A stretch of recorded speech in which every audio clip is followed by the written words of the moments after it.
Hi hello வணக்கம். நான் உங்கள் ரீட்டா குலத்துங்கன்.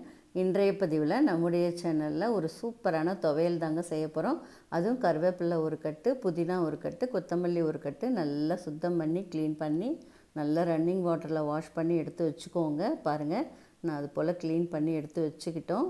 பாருங்கள், 2 டேபிள் ஸ்பூன் கடலைப்பருப்பு, 2 டேபிள் ஸ்பூன் வெள்ளை உளுந்து எடுத்துக்கலாங்க. 6 பச்சை மிளகாய், 6 குண்டு மிளகாய் எடுத்துக்கிறோங்க.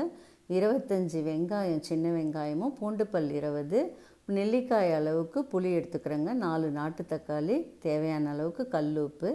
பாருங்கள், அகலமான வானலை நம்ம பற்ற வச்சுட்டோம். அடுப்பில் நல்ல ஒரு 100 ml செக்கில் ஆடின நல்லெண்ணெய் எடுத்துக்கிட்டோங்க. அதில் முதல்ல வெள்ளை உளுந்தும் கடலைப்பருப்பும் போட்டு கோல்டன் ப்ரௌனாக வறுத்து ஒரு பிளேட்டில் எடுத்து வச்சுக்கலாங்க.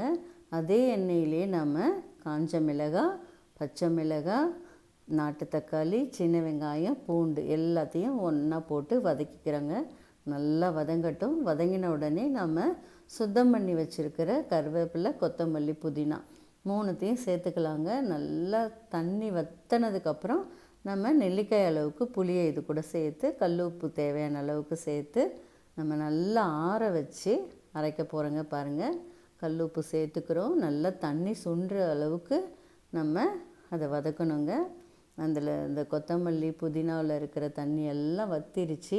இந்த ஸ்டேஜில் நம்ம நெல்லிக்காய் அளவுக்கு புளியை சேர்த்துக்கலாங்க. ரொம்ப சிம்பிளான ரெசிபிங்க. நம்ம 2-3 நாளைக்கு இதை வச்சுக்கலாம். பாருங்கள், இதெல்லாம் வதக்கி ஆற வச்சாச்சு. இப்போ மிக்ஸி ஜாரில் போட்டு அரைச்சி வச்சுக்கிறோங்க.